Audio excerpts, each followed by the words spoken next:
Hello and welcome to the Daily Atheist Morning Show. It is Thursday. Yes, Thursday, the 23rd of July, 2020. How are you doing? I had to think for a second. I was like, because it's, I forgot to do that thing again. It's Friday for the wife, but it's Thursday for the rest of the world, which means it's Friday for me. So I get it confused in my head as if I needed a reason to stumble over the introduction. Good morning, everybody. It's Thursday, the 23rd of July. How are you doing? I have got my new co-host for Thursdays. Kristin Watkins is joining me this morning. How are you doing, Kristin? I'm really good. Thank you for having me on again. You're very welcome. Kristin is a little chilled this morning. If he puts on a blanket, try not to think bad about him. I'm going to try my very best to hold off. But he's underdressed. Our guest happens to be overdressed. Good morning, Dragnauct Sylvas. How you doing, Drag? I'm doing all right. Yeah, I managed to find a shirt just in time for the show. That's wonderful. Drag, of course, is the host of Drag Reviews. Am I saying that right? Dragnauct Reviews. Is it Drag Reviews, Drag, or Dragnauct? However, Drag Reviews. Yeah, that's close enough, man. The Bane of Gman. All of you people may not know Dragnauct, but you probably know the world famous G-Man. Dragnauct Sylvas happens to be the Bane of G-Man. Good morning, Dragnauct. Thank you for joining us. Drag, I'm just going to call you Drag because I can't seem to say it right. No, that's fine. Yeah, a lot of people actually struggle with the second syllable of that name, but it's a portmanteau, so it's not a natural sounding word, or I should say natural sounding name, because it's technically two words mashed together. So yeah, don't feel bad. Just the drag is fine. Drag, I'll try to remember. So thank you for joining us. You know, I see you in this channel a lot. I got to see some of your stuff yesterday. I have some questions for you about concerning G-Man and your adventures, the adventures of G-Man. Was it the G-Man summer I heard you talking about yesterday? Oh, G-Man summer. Summer of G-Man, yeah. The summer of G-Man. I got questions about G-Man, but first, Kristin here has got some questions, a couple of questions for, wait. I'm sorry. Let me do this, guys. Pardon me. I got to say hi to everybody in the chat. Good morning, everybody. T Diesel, nice to have you. Who's your buddy? Nice to see you. Tatted Jedi. Lots of new people this morning. I think that's probably your fault, Drag. Yeah. Good morning, everybody. Thank you for joining us. Casa Mufasa, a lot of the regular favorites. Hey, Cynthia McDonald is there. She's stalking this morning. Good morning, Cynthia. She's our Friday co-host. Oh, yeah. Yes. Love Cynthia. Yes, love her. She's lots of fun. And Brainbug, Pasta Mike is here. Good morning, everybody. So I hope you all are having a wonderful day. You're not going to believe this. I have got Dragnauct Sylvas on the show, and it's actually Kristin Watkins' fault. I'm going to give him credit for it. There you go, Kristin. So if you don't mind, go ahead and hit Drag up with your questions. Really quickly, I was bugging Drag in his YouTube channel, asking if I could get him on the damn show, and he graciously accepted. So thanks for coming on, Drag. I appreciate it. My pleasure. But I had a clarifying question, because I know that the last time that I had spoken to you about issues, we talked about naturalism and the implications of methodological naturalism. Could I get your definition of that again, just so that I could make sure that I'm understanding what you mean correctly by that? Sure. So when I talk about methodological naturalism, I'm specifically referring to the system in which we explore natural phenomena, and natural phenomena being the occurrences in our world that are, let's say, that possess a pattern. They possess a certain consistency that we can ascertain the aspects to. So if there is a gravity, for instance, we can see the rate at which objects fall to the earth. This would exclude things like divine intervention, which would be a one-off, so that's kind of my general definition of it. So it would include things like repeatability and demonstrability in order to claim something is existing, or something is the method of which we would use to describe natural. Is that fair? Right. That would be those would be the things that we could use this methodology, towards. Right. But so, like I said, divine things wouldn't be a part of that. Okay, and so would you be your methodology is methodological naturalism, but would you subscribe to like hard philosophical naturalism in the sense, or do you have a different position on that? Actually, no. When it comes to philosophical naturalism, that's where I sort of waver. I know actually a lot of non-believers are philosophical naturalists, but I won't go that far personally, and that's something that I'm willing to change my mind on. But for me, that's it's honestly no fun. So it's the same kind of position. So just to give you a little bit of background, a lot of other atheists are like substance monists, right? You know what? It's just matter and that's it. There, for me, I hold that kind of provisionally. There may be just the raw substance of what this universe is made of, as far as matter, but there also may be another aspect to it that we simply don't have access to. Sure, absolutely. I like to play with that idea. Would I ever put that forward as a hard fact? Absolutely not. Absolutely not. So that's kind of where I stay on that. So I'll be willing to give my theistic interlocutor some leeway, on those notions, because that honestly makes the conversation more interesting. So it's the difference between being willing to accept a conclusion and accepting a conclusion. In that sense. So that's actually a pretty good depiction of it. It is not necessarily hinging upon my personal credulity, but it is enough so whereas I can definitely entertain more notions than one normally would by just precluding any possibility of anything spooky, happening. Okay, well, unfortunately, I agree totally. There's nothing for me to really drill in on and have some substantive disagreement. But I would say that's the definition I would operate under, and it's well explained. Yeah. Wow. Okay, do you have another one? Because he said he had a couple of questions for you. It's kind of odd to see some. Yeah, go ahead. I have a list over here. Do you want me to just go through all of them, or just a couple more? Well, go get another one, because I really want to hear some stories from Drag. So get another one. You waiting on this? I want to hear the history of the Gman adventures and all the things, because I've seen it like at a glance every now and then. It's like a passing train. Every now I look and I see G-Man and Drag, and I got my own thing going on, but I look in there, but now I want to actually find out how it all started and stuff. So I got my own questions. Go ahead, Kristin. One more. Hook him up.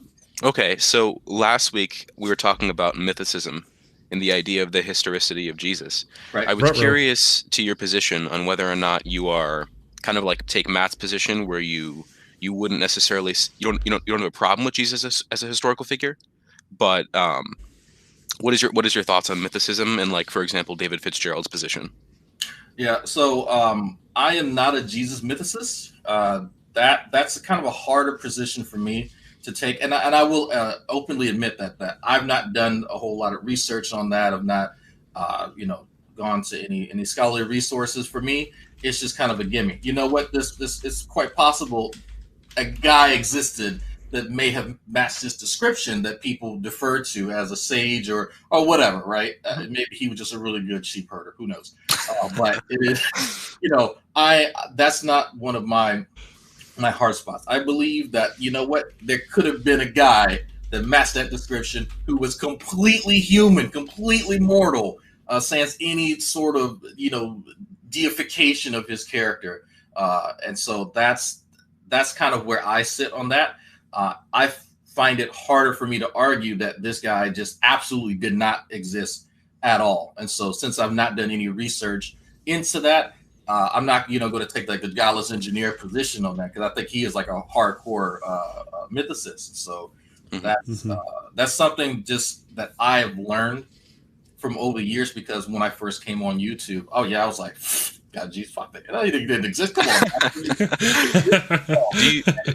I ended up putting my foot in my mouth on quite a few things. And so I've sort of learned that if I've not done a whole lot of research into it, let me take a more reasonable position and then just, like I said, give my interlocutor a little bit of room so that they can at least have some leverage in the conversation. Because if I'm taking the mythicist position, I've not really well read on it. I don't know a whole hell lot about it, and a lot of their arguments come from him existing, that it's hard for me to have a conversation if I'm not even granting them that the guy existed. So that's kind of my position.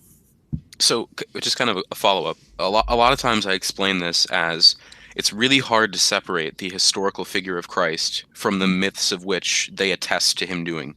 So I make the case that if we can be pretty certain that Jesus didn't in fact not do the miracles, then everything that we know about Jesus is at very best incorrect and at worst falsification. And there's a case to be made that independent of those myths being true, we actually know nothing about the historical Jesus. And that would be a case, I think, for like what I'm calling soft mythicism, or the idea that there's no good evidence that Jesus existed as a historical figure. Plus, there's actually myths that we can say are completely and totally improbable and have no evidence suggesting they are. And that would be not that he didn't exist, but that we have very sufficient evidence to take like a soft mythicist position. What do you think of that? Yeah, no, I think the soft mythicist position is that's fairly reasonable, right? Because if the lore behind this character is such that there's nothing substantive to back any of it, right? The things that, because the mystical aspect to this character is what makes him such a prolific character. And if you take that from under him, then he's Joe Every Guy, right? Exactly. So it's easier to undermine. And absolutely, I think that's a reasonable position, because you're not necessarily throwing the baby out with the bathwater, but you are undercutting severely, that character. So no, I think that's a fairly decent position to take.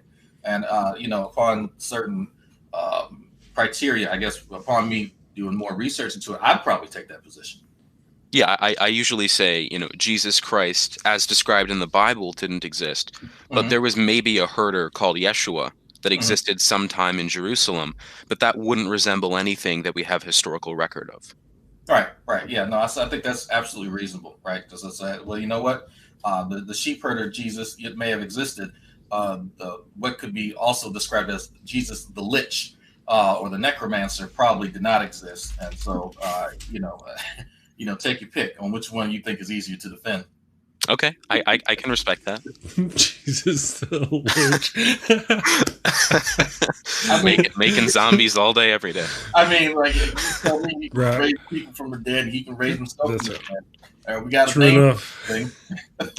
Well, that reminds me, as we're calling Jesus the Lich, I just want to take a moment to say hi to all the people on YouTube or Facebook who watch, because we don't normally get to engage with the Facebook crowd. And we stream out to a whole bunch of Facebook pages and groups and in my account. It's all wonderful. Thank you to you guys. And also, good morning to the YouTube reviewer who has to go back and manually review every episode whenever to make sure I can monetize it. Good morning to you, YouTube reviewer. Don't demonetize me. No. So back to Jesus being a lich. Yeah, I think we got to call a spade, and there's a lot of really, really, really concerning propositions as far as resurrections and all that sort of thing. And even if it is true, it's a form of like blood magic, ritualistic, historical, gobbledygook. And it's a really, really interesting consideration. But those, I have more questions. Did you want to get into those questions, or do you want to move into the G-Man Chronicles? Well, I want to talk about G-Man. Okay. Well, I want to talk about I want to talk about Dragnauct and his experience with G-Man and what started. Really, I want to know what started it. How did it get started with you and G-Man? Let's start with the more core questions, though. First of all, how long have you had your channel? I assume you didn't start your channel because of G-Man, did you? No. You were doing, okay. So I've started my channel about a decade ago, and I was sort of falling away from religion as early as early 2000. Let's say 2006 is really when my break occurred. And I was falling away from believing in a God based on a Yahoo Answers thread in the religion and spirituality section. And so I started pouring over YouTube material. And so, of course, it's easier if you have a YouTube account. You can keep a track of, all the playlists and stuff like that. And so, you know, a few years after I had my coming out, the Dragnauct Sylvas account was created, but that's my internet moniker for when I play games. So what you're seeing here, like if you see Dragnaught, you'll see that in any online game that I play, even when I'm playing Final Fantasy now. So, well, real quick, can I pause you for just a second? I just want to say thank you for a couple of super chats. Cynthia McDonald said, "Jesus the Lich." She's going to lean on that one. That's great.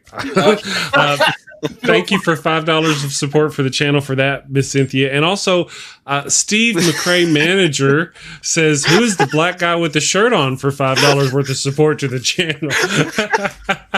Yeah, I know. Before the show, he said he's going to put a shirt on. I'm like, who are you and what have you done with drag? You know, it's like not official. Unless they see drag nipples, they're not happy. Yeah, no, that's it's a thing now. It is a thing. It's a thing. I will actually explain the shirtless thing after this because there's okay. more to it than meets the eye. But okay, carry on with your story. So I entered the realm of YouTube, believe it or not, at the behest of R and Raw.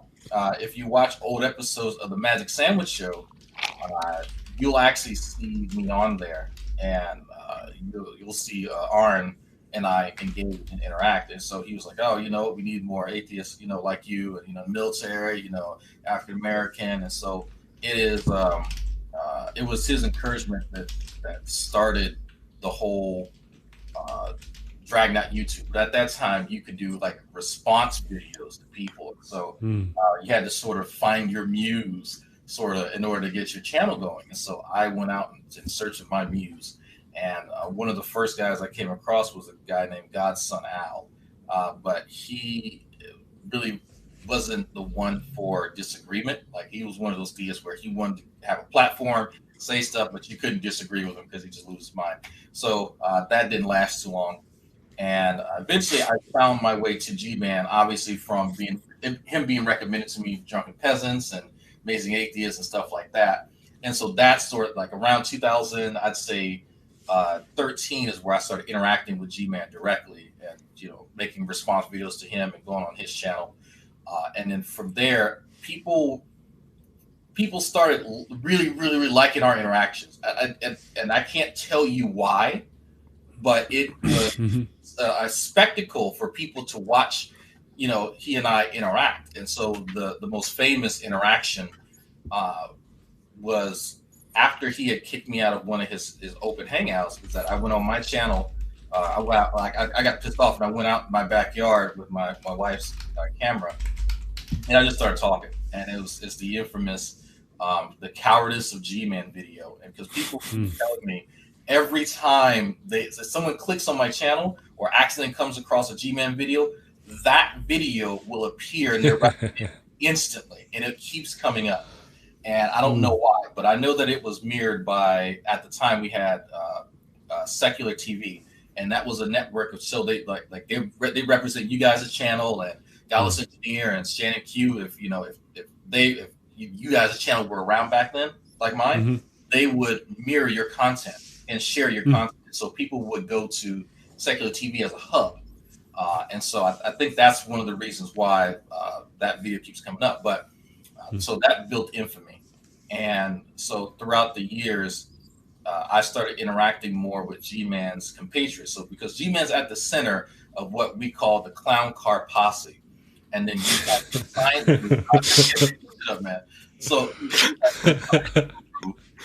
Pearson, which he also leaned on the other science guru, Nephilim Free. Because Nephilim Free was a nemesis. Some of you may recognize that name because he interacted with Aaron and DPR Joe back in the day as well. He has his buddy Veckel. He has, quite a few other little characters here and there. And so if you look on my channel years ago, you'll see me making videos towards G-Man's science guru, True Empiricism, because this guy was known for, trying to dazzle people with his language and his knowledge of science. And back then, I was just a lowly combat medic in the Army. I had no formal education in science. So I listened to this guy, true empiricism, just absolutely disrespect some of my online buddies, and I kind of vowed to show him what for, and now years later, now I can do I do research in the biochemistry lab. He won't interact with me, so it's that's for that side story. But for now, so what you guys see now is Gman being upset that he is no longer taken as seriously as he once was. Gman was integral in helping people grow their channels, because he would often be on Drunken Peasants. And so if you wanted to grow your channel, well, you would make a response video to Gman, or you would try to entice Gman to make a video about you. And then the people who watch Drunken Peasants, the same people who watch Gman, would then watch you, because they're like, oh, someone's going to own Gman again. And so that's what you would do. But for some reason, I had the lasting power, and Gman, for some reason, just really fixated on me. And a lot of people speculate as to why. And other people have said that he's just envious of kind of where I've gone in life and what I've done. And so I'm not actually sure. I'm not. I know that he has a begrudging respect for me, but it's hard to say. So I hope that's kind of a general overview of our interactions, but I can offer any clarification on specifics if needed. He muted himself. Kristin, can you hear him? Yeah, I can hear you totally fine. I can't hear Chris. I'm sorry. I mute myself occasionally to type. Here I am. I'm sorry. My apologies. Thousand apologies. I want to thank Lee Spanner for the $2 sticker, for the onset sticker. Appreciate it. Thank you very much. And also, a grumpy old dude asked me to let you know he's sorry he missed your interview. Drag, if he gets a chance, he'd like to reschedule that with you. Okay. I'm sorry? Oh, no, it's fine. Yeah, no, I kind of, he had reached out to me before. And I think he just kind of needed a break from some of the nonsense. So no, I don't take offense to that at all. Yeah. Oh, okay. No, cool. I just want to also ask mods. Yeah, please go easy. I mean, unless somebody gets really ugly, just go easy on them. Okay. Some things are fun. There are people in my chat, and it looks like they're saying something really good. Those are my subscribers, and those are inside jokes. They're not actually making fun of me. Don't. They are, but they're just cold. I learned that from modding Ethan's stream a couple days ago. Yeah. Well, we have, and I thank my mods very much. I appreciate you, Costa and Mufasa. You're all wonderful. I appreciate you, because occasionally we do have the troll come through. Just in this case, be careful. We got a lot of new people watching today, and so and they have a special relationship with drag. So just kind of go easy, go gently go. Okay. All right. Thank you. Where were we now? Okay. So now I watched your show yesterday, and you were talking about, you were talking about Gman and doing your thing and unloading about something he had done. And while you're talking, your peeps come to you and start saying, Gman is live streaming about you right now, about the stream you were. All right. So how did that work out? I had to go. I had grown up people things to do. I couldn't sit there and watch. How did it end up? Did you get over watching his stuff? What do you have to say? Oh, wait, I'm sorry. I got to say, Nate, the lawyer, threw $2 of support to the channel saying drag versus Gman 10-year war. And who's your buddy for $5 of support to the channel? Real quick, I got who said that one? That was cute. That was funny. Nate, the lawyer. Okay, that was funny. Who's your buddy? Said, why? Who's your buddy? I get it. For $5 of support says, why is drag afraid to debate hydraulics? Oh my god! Why are you scared? Come on, man. Why are you scared? Okay, there's a story. Okay, so all these little references. So now I got to, because that's what they're doing. They're trolling because they want me to explain the story. Okay. So the science guru that I told you about, who actually, Jesus. Carry on. I have to, as I'm explaining, I remember it's like you guys don't know, and so I have to explain that backstory and then get to it. Okay. The science guru is a guy, he has no formal education in chemistry at all. But the landscape was a lot different in Google Plus and YouTube back then. You didn't have as many people as we do now that have masters and PhDs and stuff like that. There were few and far between. So with this guy, he figured that out. He figured that out very, very early. And he had a nursing textbook. I can't make this up. And he memorized protein complex, I think 4 in the electron transport chain, which is just shortcut. This is the ATP synthase protein complex, and all this thing does is it sucks in hydrogens from the inner membrane of the mitochondria, and it uses it as a way of generating ATP, the energy for our cells. And that's all this thing does. Now, it has certain mechanistic functions to itself, but whatever. This guy memorized all the little pieces to it. Why you would do that, I have no idea. I have taken 2 semesters of biochemistry and I've done biochemistry research. I wouldn't do that, but fine, right? He did it, though, because he would regale his interlocutor with all these little pieces. No, here you have the 15 kilodalton this here, and then the alpha beta structure here. So, and then he would go on literally and talk for 7 minutes straight, and then go, "That couldn't have got here without God." Like that was the actual argument. This is nifty. How could this happen without a God? And so, but you have no idea what an ATP synthase is unless you remember stuff from back in biology. You have no idea what he's talking about.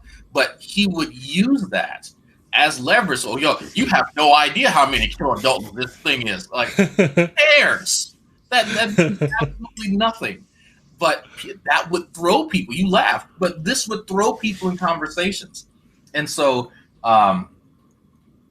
Gman presumed that this guy, because he had the shibboleth, he could talk the talk of science, he must know what he's talking about.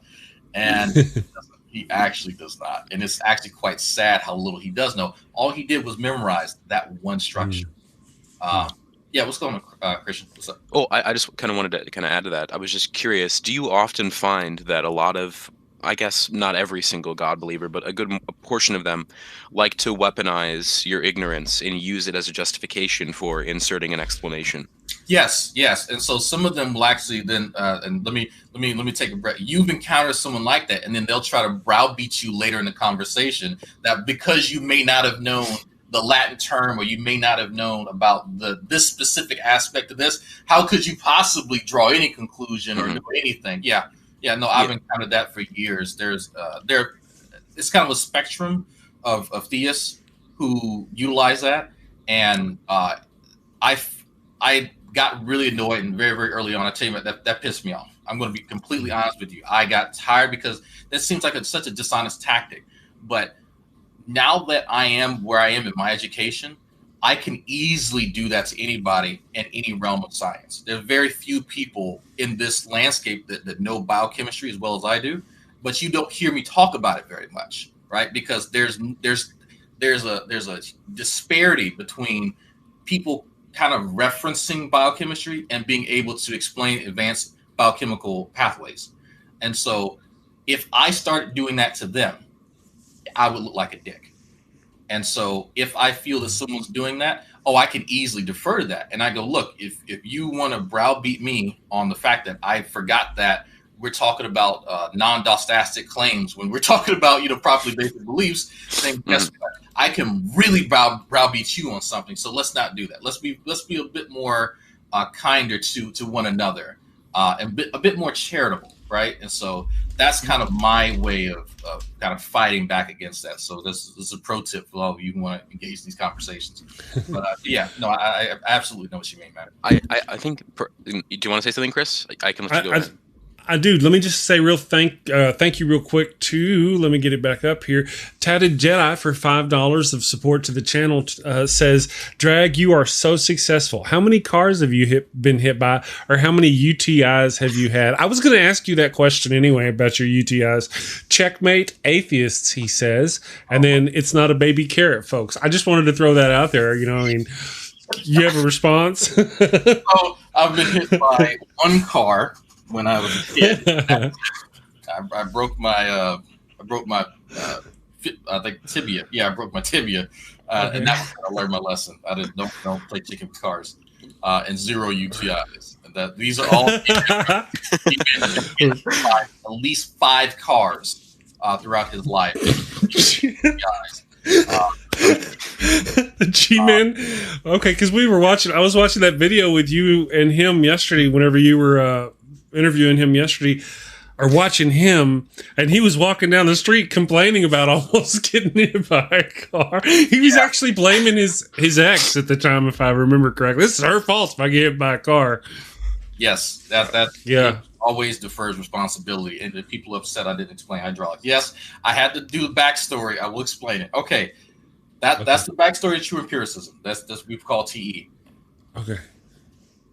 G-Man did not like the fact that myself and like others, like Sam the scientist who's getting his PhD in bioinformatics, and Chris, who is a molecular biologist, we were making fun of True because he does not know science. Like it's demonstrable. So G-Man decided that he wanted to show everyone that true empiricism knew science. And he said, I'm setting up I'm just going to set up a string and I'm going to show you guys the true empiricism. So we said, what are you talking about? Oh, he's going to teach me chemistry. I'm going to show you atheists. Really? I can't tell you the shit-eating grin that I had amongst the other science nerds that this guy is going to try and explain chemistry to G-Man. First and foremost, this is the same guy. True empiricism told us that he does not have any formal education in chemistry, but he did go to college, and within the first week, he found it too easy, so he dropped out and pursued his goal of music. And I have a story about that too. I'll remind me later, and I'll tell you it's fantastic. No, Carry on. Serious. And I'm like, so you found chemistry too easy, so you left. Is that right? And you thought that telling us this, we were just going to believe that. Let me tell you, my first experience with chemistry kicked my ass. Absolutely. I didn't right? And so I was like, we had 20-something people in the class, and maybe 8 of them lasted, including me. So I'm like, that's ridiculous. Like, who would believe that? G-Man would. That's it. G-Man would. So this game still exists, and I might rebroadcast it just to show people true empiricism. So oh my God, how to explain this? When you first start learning chemistry, you learn the very basics. You learn what matter is. You learn what an atom is. You learn, okay, these are elements, and these protons, electrons, neutrons. That's what you learn. That's how you start off. This guy goes from they're chemical. So you have certain chemicals, and some of them are certain elements are bivalent, and some of them are they form tetramers. And it's like he's just going over a litany of random terminology, random big words that have little to no relevance to one another. It's like he's talking about at one point he gets to, and this is where hydraulics comes in. He gets to the type of reaction that happens when you have 2 amino acids attached to one another, right? So when you have the connection between 2 amino acids, a water is excreted from that, okay? So when you talk about something breaking involving water, hydrolysis means to break, right? So that's where hydrolysis comes into play. Now, he was starting to try and explain what's referred to as a condensation reaction, and then he's talking about hydrolysis, right, in the same aspect. And so there is a relation there, but that's not really how you explain it, but fine. And so G-Man tries to offer a summary of what he learned. And he goes, well, I showed you atheists that true empiricism knows what he's talking about. He taught me everything I know about hydraulics. And you get this for free.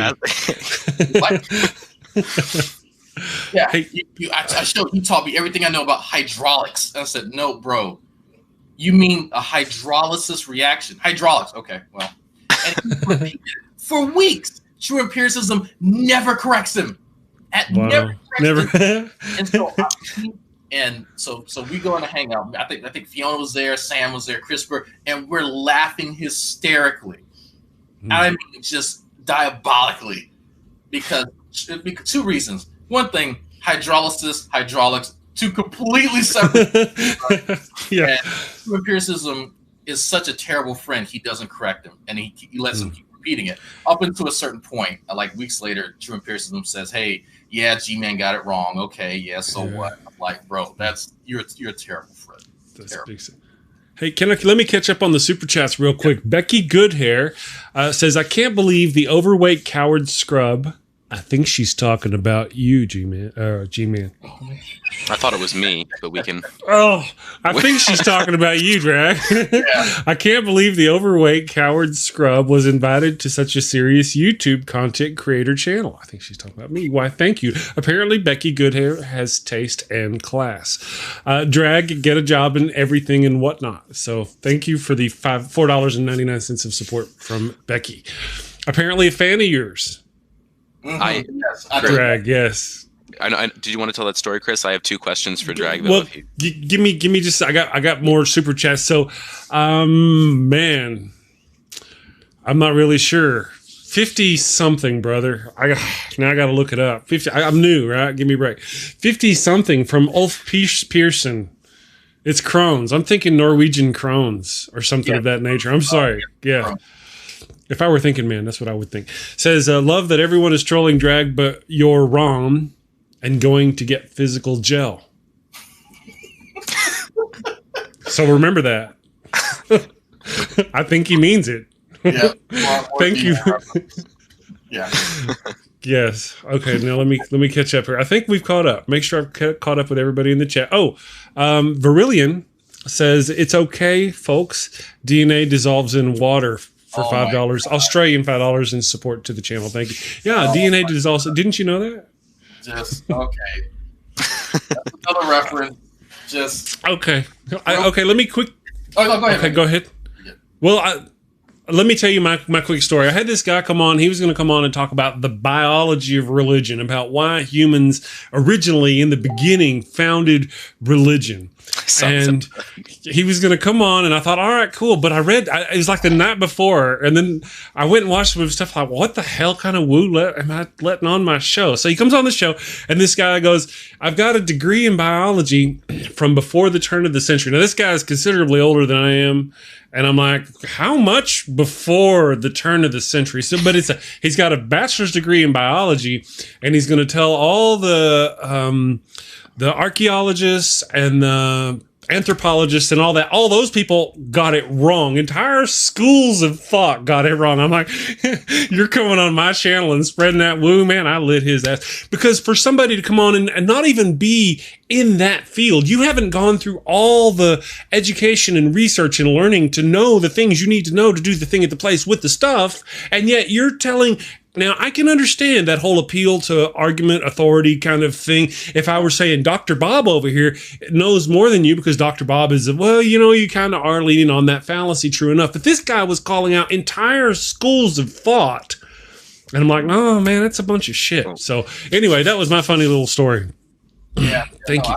That's a real common thing. And I'm not really sure if it's just like these people are narcissists or what. I have no idea. Yeah. I've encountered that more often than not. And like sometimes G-Man likes to do that without the education. It's like, oh, everyone else has it wrong. I said, okay, cool. So the consensus that exists in this country and every other country that studies this topic, everyone has it wrong, but you're the only one that has it right. That's so interesting.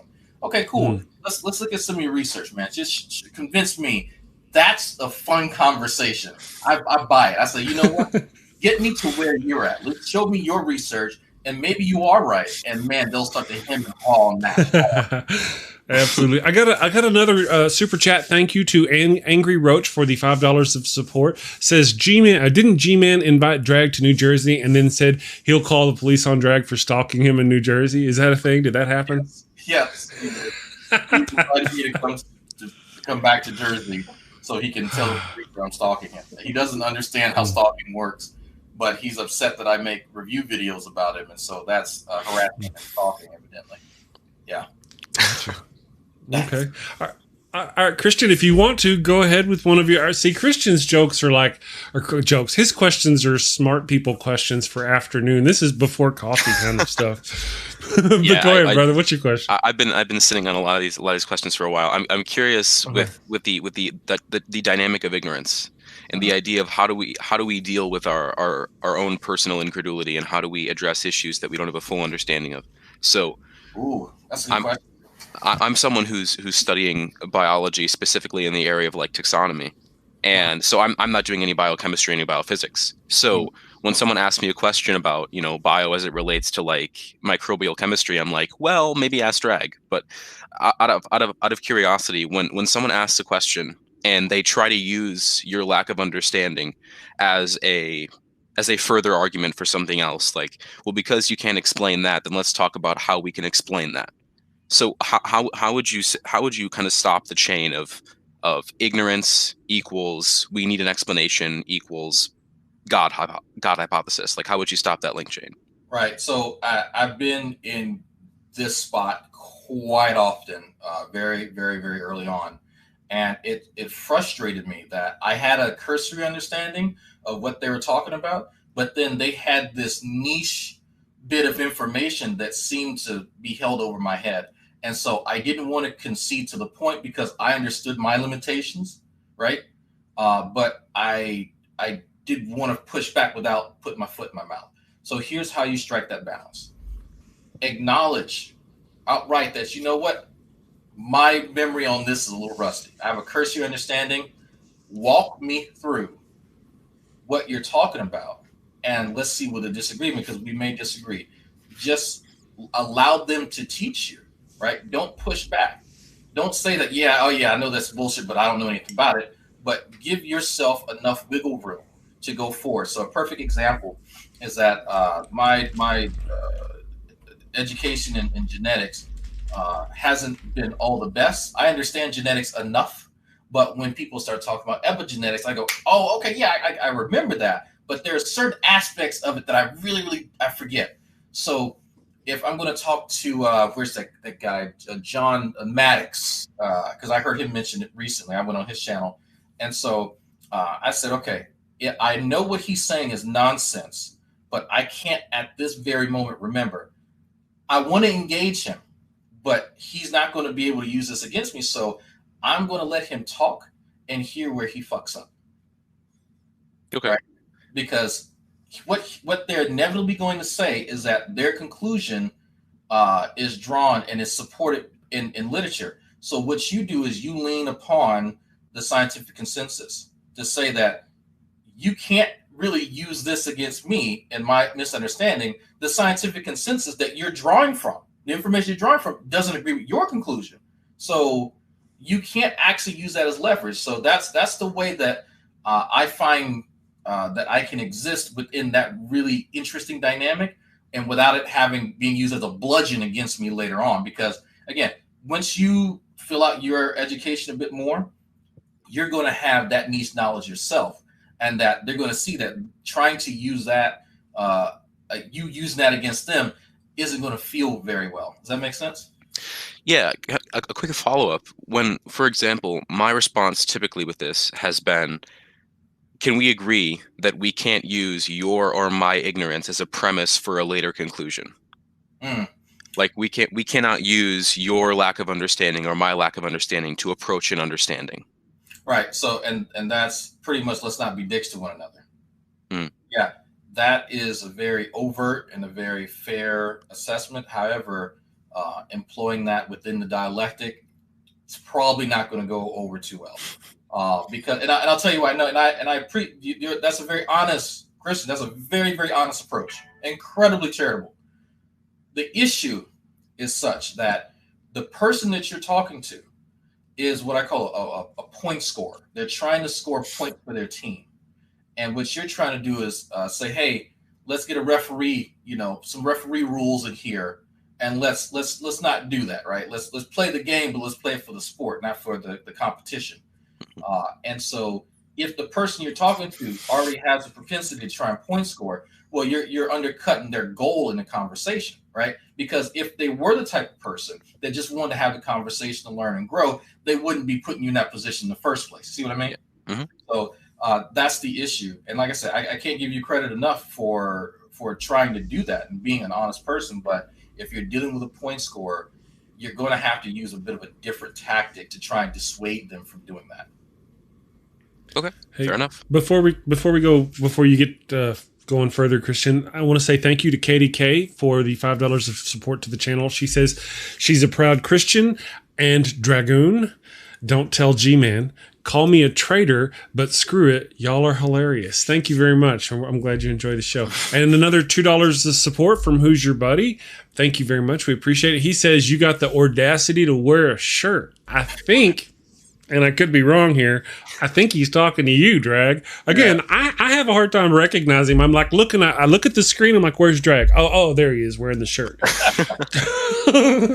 And thank you to Nerd Talk Live for $1 worth of support. I appreciate you guys. You guys are all wonderful. Thank you. If you're watching and you're new to the channel, don't forget to click the subscribe button. It's awesome. We're always awesome. I got different co-hosts every day. I got a different co-host. Today is Christian Watkins. Tomorrow is Cynthia McDonald. Saturday, we got Leighann Lord. We do Sci-Fi Saturday at 11 o'clock. We do hilarious sci-fi, stuff like that. So, and Tuesday, we have Andy Hall, comedian. So you guys, if you're not subscribed, subscribe. We're funny. We're awesome. Okay, Christian, I know you got another question. Are you ready? Go do the thing at the place with the stuff for the people because they're ready. So I'm learning a lot of concepts inside of epistemology, philosophy, and all those sorts of intricacies. Mm-hmm. I was curious what your thoughts are on kind of empiricism versus rationalism when it comes to evaluating syllogisms. So are you looking for validity specifically, or are you looking for soundness to accompany validity? So ideally, I would like to look for a mixture of soundness and validity.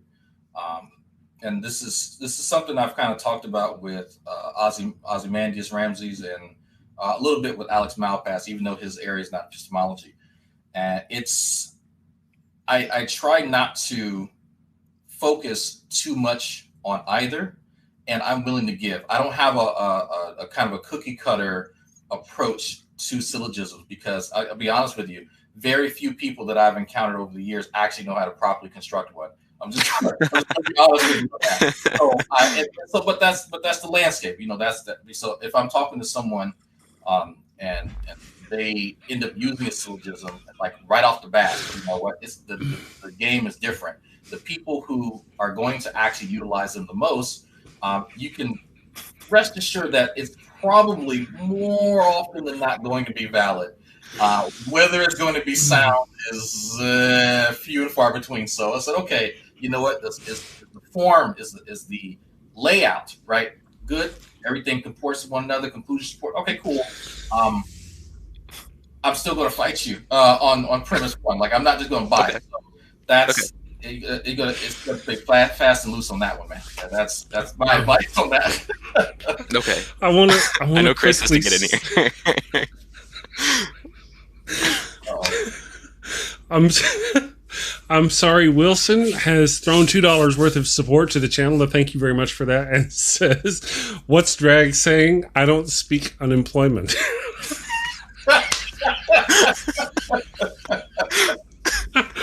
The funny part is, Chris, I was trying to ask the question. I looked over and saw that and had to summon every ounce of my energy to not start laughing.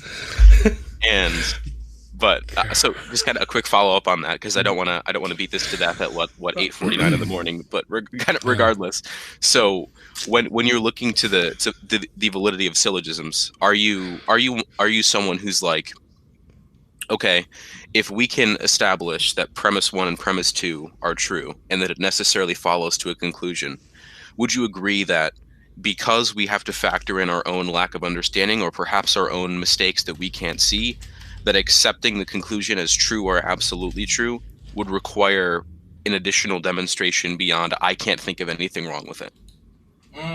I think I'm not too sure about that, honestly. It almost sounds like the scenario where you know what, if it looks good and then you just accept it provisionally, but you don't accept the conclusion necessarily, right? Because there may be something a little bit left over that you can go, well, yeah, it looks cool, but I'm not buying it, bro. And the appearance of that looks a little shady, because I have a feeling what you're talking about, and it reminds me of a conversation I was having with I think it was Hogtie Champ, where you would see a lot of atheists go, yeah, that looks good, yeah, premise 1, premise 2 looks good, yeah, your conclusion makes sense, but you're still wrong, right? So, and but because something doesn't check out, and I have an issue because I used to do that. I used to do that many years ago, because I knew the conclusion was wrong. The premises seemed fairly innocuous enough, right? But there was something kind of hidden in there that I couldn't ascertain because I knew that conclusion was wrong. And so then they would argue, well, if you can't figure it out, you're just disagreeing with it just because. But that's the way that it's designed. It's designed to be innocuous. So I would say, rather than, even if it looks good, just say, let's unpack. And this is a trick I learned later. I'm not going to actually accept the syllogism. I want to break this down, because I feel like this, while it looks good on the surface, there's a lot packed into this. So when you use, and this, again, pro tip, when you use the term cause, right, are you saying that this was made de novo? This came out of nothing? When you say the word cause, what do you mean by that? And ask them to unpack the language and the premises, because I guarantee you, one of those terms or concepts used is not the same thing that you think it is, but it's designed to appear that way in order for you to get to the conclusion to say, yeah, I agree to it. It looks okay. And then when you go, but I don't agree with it, then they can just call you dishonest and say you're denying the truth and the righteousness. That's why. So if you get that feeling, you get to that point, just ask them to unpack the premises. And just try to minimize misunderstanding potential. And Absolutely. say, what do you mean by this? What do you mean by this? So that if we actually do agree, we can have a clearly defined agreement versus a loosely defined agreement. Absolutely. That is something, Christian, that has screwed me over more than once. The word terms like faith, belief, theory, believe it or not, any term that is polysemous, ask them to define it, because if they won't, then you know that there's bullshit amiss. Because that's where, and I tell you from personal experience, dealing with someone, I'm pretty sure y'all have heard of Brett Keane. That's where I ran into problems with Brett Keane very early on, where he would pack language in there that seemed to indicate one thing, but the context to it meant another. And so when I agreed to it, thinking that he and I were on the same page with the meaning of it, he would equivocate the meaning and then go, oh, well, you agree with me then. I was like, no, that's not all. Now you're okay. Here's what you atheists do. Now I got you caught. Now you want to backpedal, and it looks really bad. And so I remember dude, this happened like at least 6 years ago, and I still remember this. And it was a lesson that I can't presume that we're in accord. I want you to say what you mean, because there are dishonest actors out there. Sometimes the analogy I'll use is if you're sitting down to play a card game with someone who you've never met, you wouldn't immediately go down with no questions asked and start asking them to deal. You'd look for a stacked deck. You'd look for these sort of signs of a dishonest interlocutor, and then once you establish that they are in fact honest and it is a clean shuffle, then you start playing the game. Right. Absolutely. Find a way to gauge that really early on. I have a question real quick from Nerd Talk Live. Miss Kristin says this is Paulogia. Paulogia, did I say that right? Paulogia asked the question, I wanted to ask Drag if Gman has ever taken even the first step towards bringing legal or civil action against you. No. Gman has threatened to sue or call the cops many times on you. Has he ever done anything? No. He's called, hold on. He has not initiated any litigation. He has called 911 on me live. That is actually, we had that recorded because he got so upset that I mentioned his name in a video. He did call 911 on me. That's it. I gotta ask, why did he do that? Are you guys even in the same city? No. Okay. No, he's in New Jersey. I'm in Texas. I think at the time I was in Maryland, but he was at his wit's end because he couldn't intimidate me and to stop like reviewing his content. So he's going to call the police on you. But he called the police on me, yeah, because he thought it was cool to dox people, and of course I'm calling him out for stuff like that.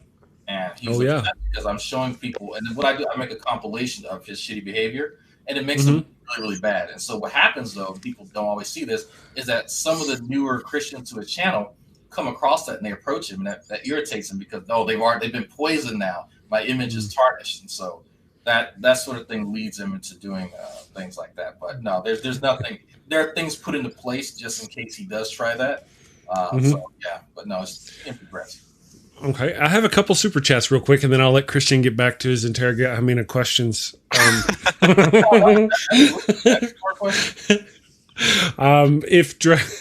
I kid. I love it. It's wonderful. It makes my job easy. So, who's your buddy? Asks, and if Drag's not an overweight coward, he'd drink a Baja Blast on camera. I had the pineapple one last night. Actually. Did you? Pixar didn't happen. We're not. Oh, hey, looky there. See. All right. And Ulf Pearson for 20. Oh man, I already forgot. Crohn's. Damn it. Says Drag isn't Dillahunty a good source for this stuff. Drag. Let me rephrase that. I put the comma in the wrong place. Drag isn't Dillahunty a good source for this stuff. Yes, he actually knows quite a bit, believe it or not, and he has a few videos on epistemology, on like kind of debate tactics that he's learned.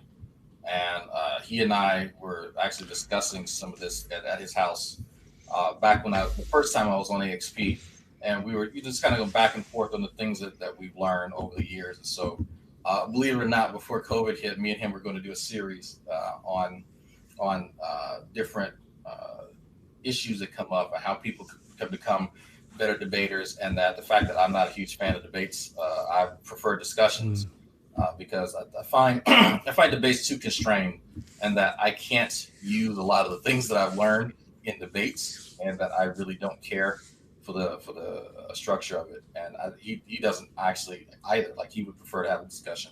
So, fun fact, you heard it here on the Daily Atheist Morning Show. Got it. Exclusive. All right, Christian. Okay, so go. I was a debater for. It's kind of funny how you just said that. I was a debater and competitive speaker for my high school years, and I was curious because I notice a lot of the times it's amazing how you said that you prefer more discussion formats and formats that are more kind of down to earth, just discussing the issues versus let's have an opening statement and then a rebuttal and then a conclusion. Is that perhaps designed to diffuse some common tactics of aversion and diversion, or is that more just like a personal preference? It's more of a personal preference because there are things that I've learned, and there are personal techniques that I've developed in discussion that can't be utilized in a debate. I think there is a time and place for debate, absolutely, and that's between two people of comparable knowledge and understanding of a topic, debating it on a particular level. What we engage in are more online here. It's like organized shit shows where you have a knowledge between people disagreeing with the very premise of a particular field, right? And it's just incoherent nonsense. And so one of the techniques that I use when I think somebody is BSing me is that I increase anxiety in them, and I force them into a corner.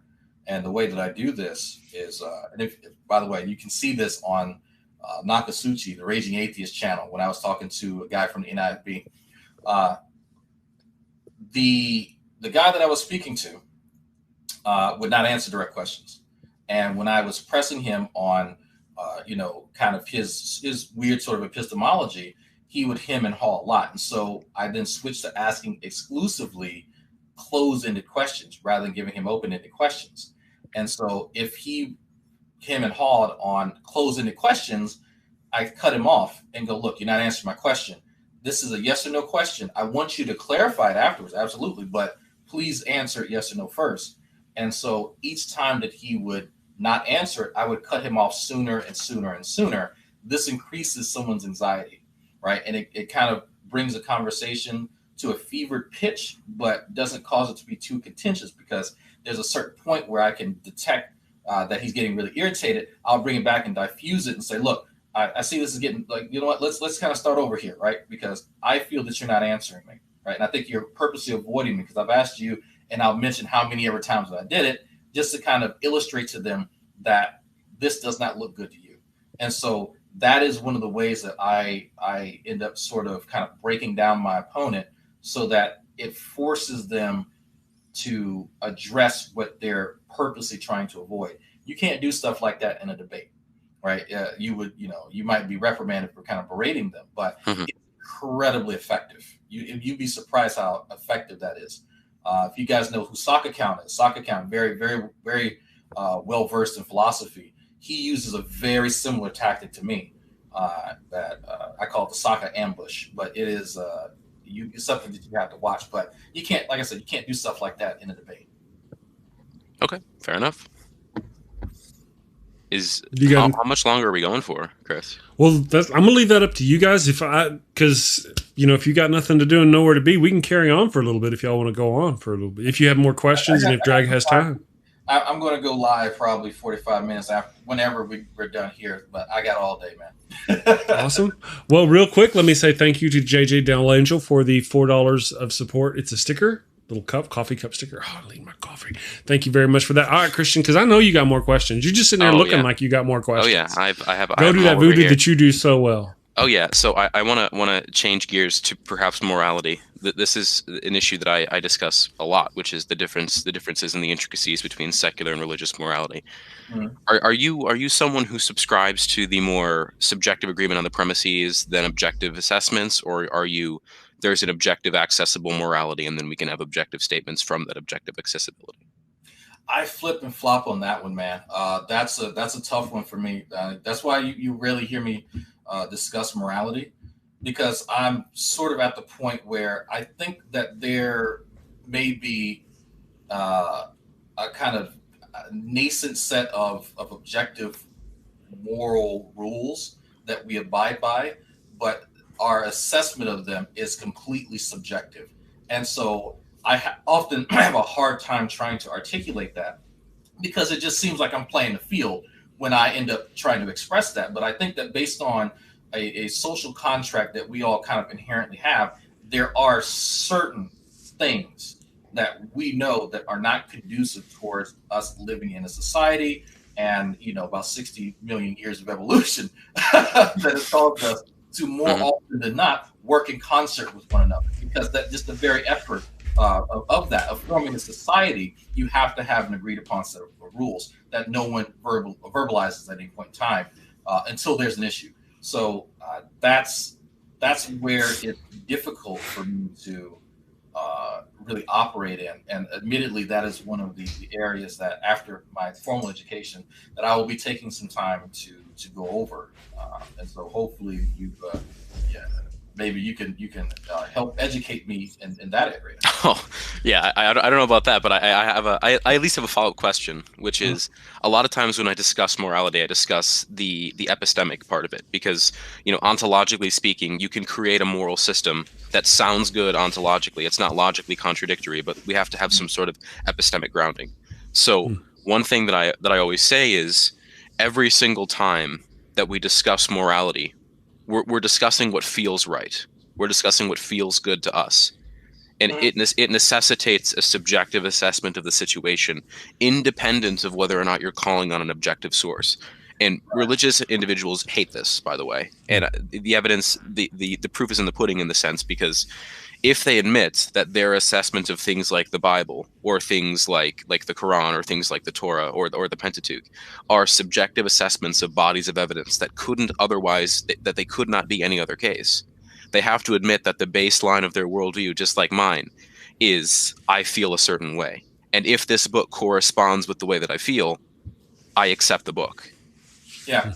No, I hear what you're saying. That's a point that I've raised some time ago. I think when I was talking to Bible Thumping Wingnut many moons ago, that you're giving me your subjective take on what you claim is objective. So that's interesting.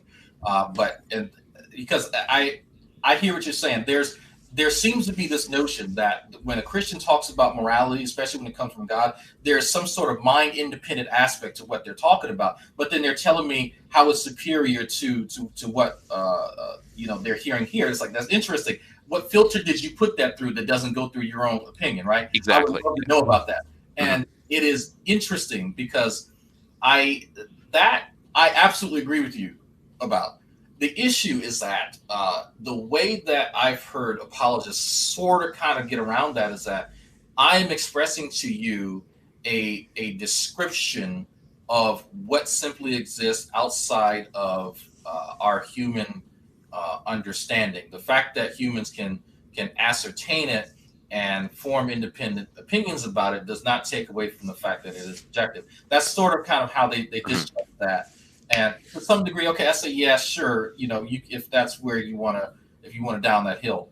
And I try not to fight them on that because it's harder for me to deal with that because I've dealt with apologists like that where everything in you atheist realm is subjective, arbitrary, subjective, arbitrary. Actually, Gman's friend Micheal does that a lot. And it's like, okay, cool. Let's do this.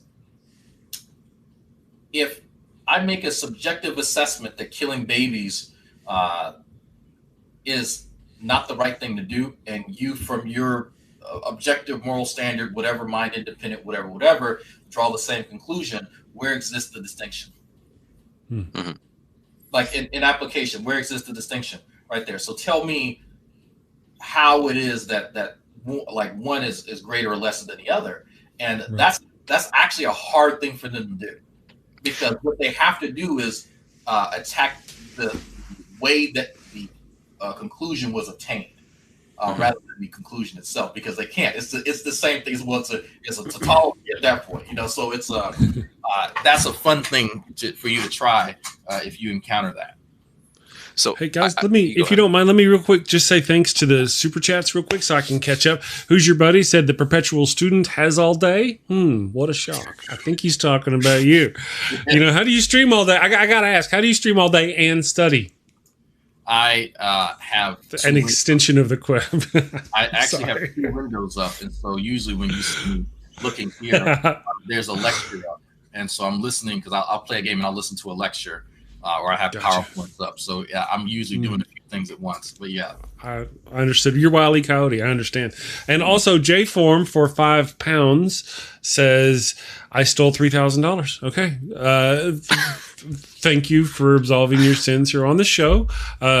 Say 3 Hail Marys and 2 Our Fathers and flog yourself for 15 minutes. And we'll forgive you. Thank you. Okay. Christian, I believe. I'm sorry, Christian, carry on. So I kind of I'm presuming that Drag, you're aware of the Humean phrase divine revelation is necessarily first person and is hearsay to everyone else. I've heard of that. I have heard of that. I say something similar in the sense which what now? That came from Hume? I believe so. Oh, okay. No, I'm not arguing. I didn't know that it came from. Okay, cool.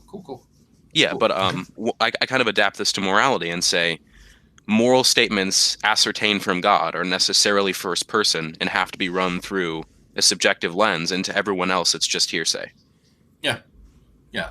Just to kind of close off that conversation, that's kind of how I argue the justification of morality is epistemically subjective, even if there's an ontological objectivity that you could potentially reach. But. Right, because I've heard many apologists refer to our understanding of the word as of the world as putting it through a dirty filter. So it's like, well, hold on for a second. A dirty filter can be used for these moral edicts that everyone else should use too. Okay, cool. That sounds much better as opposed to us trying to figure shit out on our own.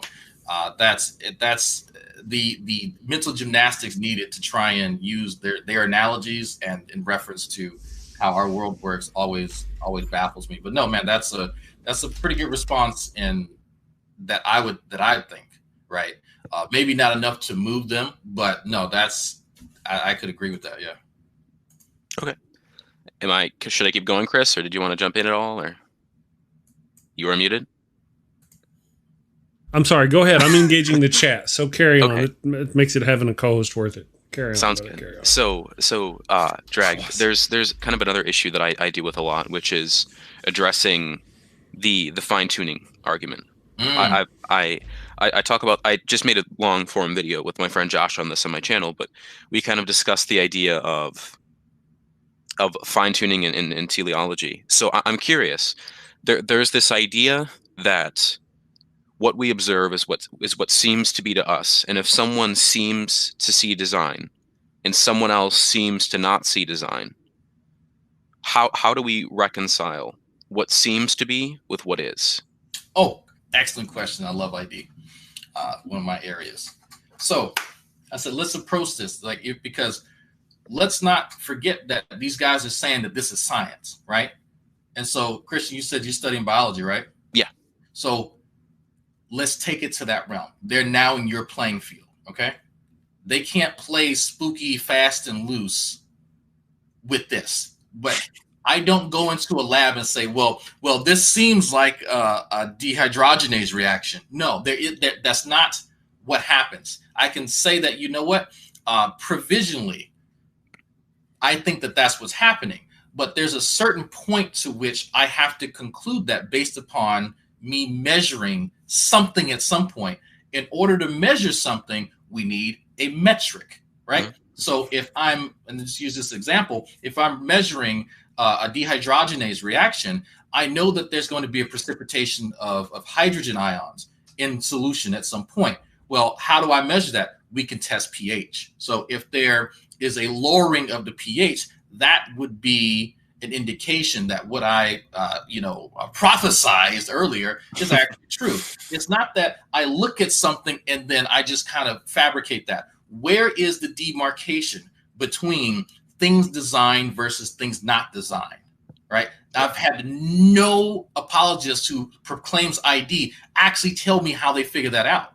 And I said, that's not how science works. And I quite blatantly say that because they're BSing me, right? Mm-hmm. So if you can get an apologist to give you the metric, don't give you examples, because they're going to give you examples day in and day out. How do you differentiate design from non-design? Put on your lab coat, get your glasses, whatever you need to do, but tell me how you do it. Because if you can't tell me your metric for measuring, I'm throwing away your hypothesis. Just as easy as that. It's interesting that you bring that up, because a lot of apologists will say, God has made it plain to us, and therefore we can use kind of raw observation as evidence.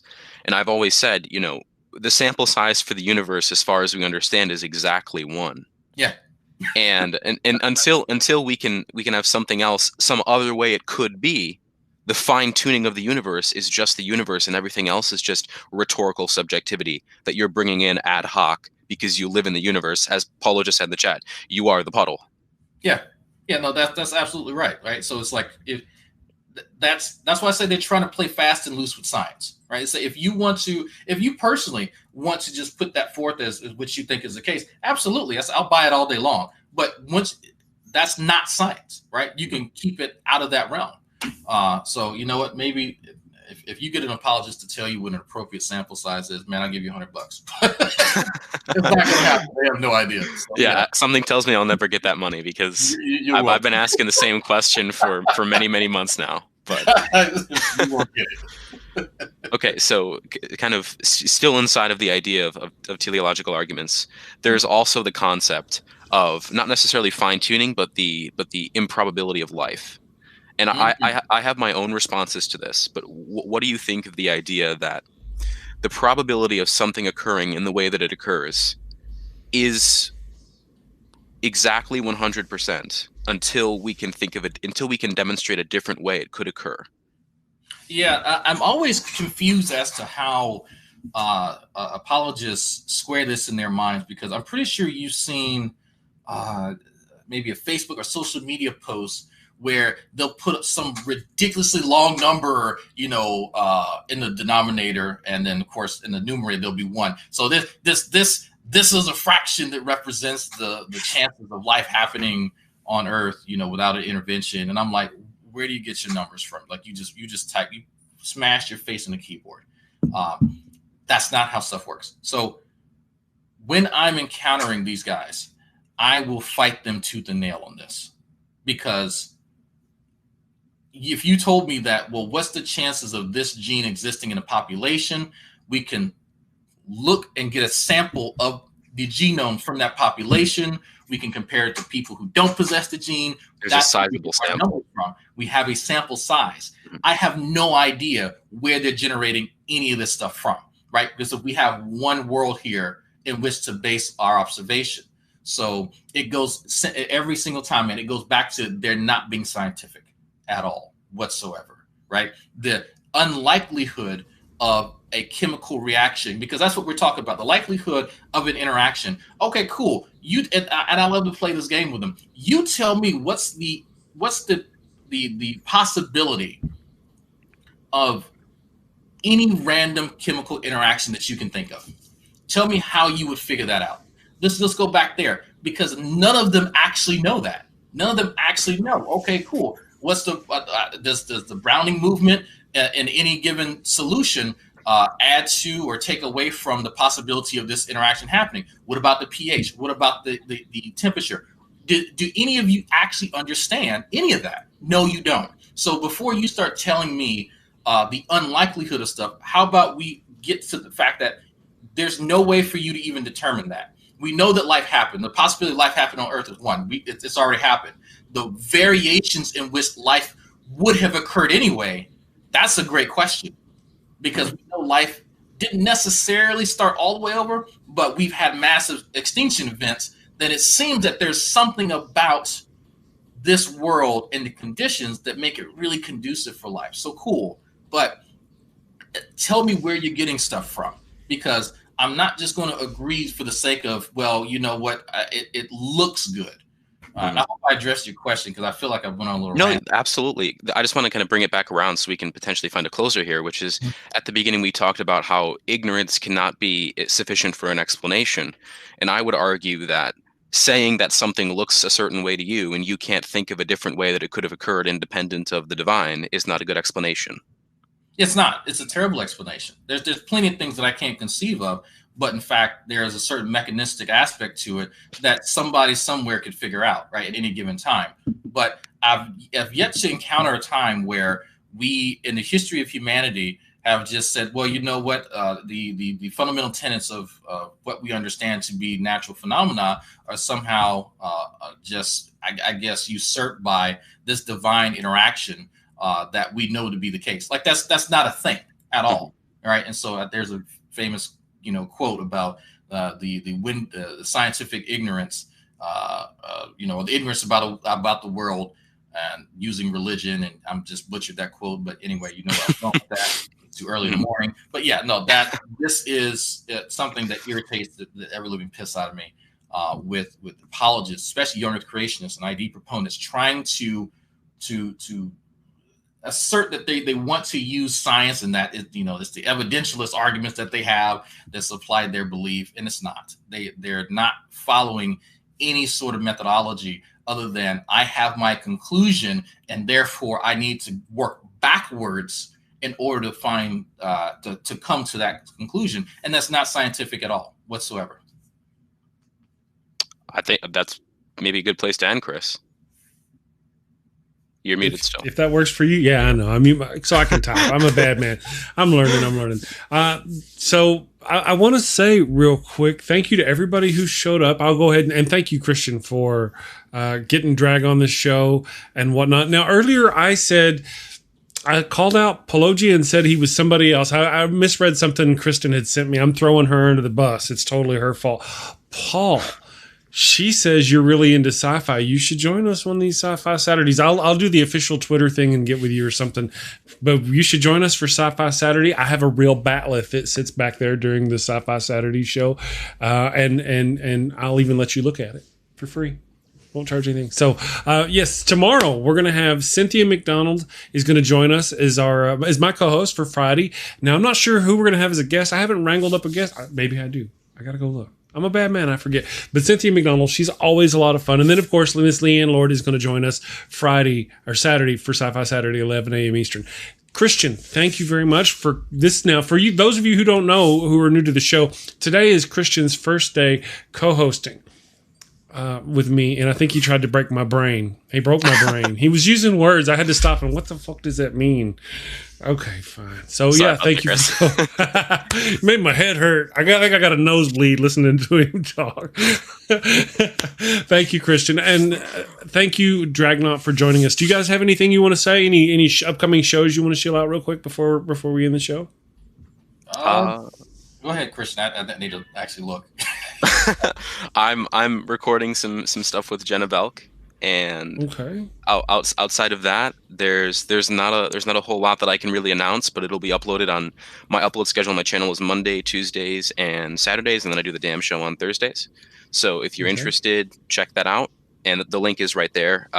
Best name ever, just linked it. So thank you so much, and thanks for coming on, Drag, and thanks for having me, Chris. Awesome. Yes, you're very welcome. You're awesome. You've been a lot of fun. You make it easy. I can just sit over here and do other stuff. That's awesome co-hosting right there, brother. All right, Drag, what you got going on, brother? It looks like for some reason everybody that hit me up this month for like interviews and stuff, so I had to actually put it in my phone because I was going. But it looks like on the April 5th, I have the Friendly Neighborhood Atheists, and it's basically a Black Atheist roundtable that I'm going to be participating in. So. You gotta watch him. Ethan's shifty.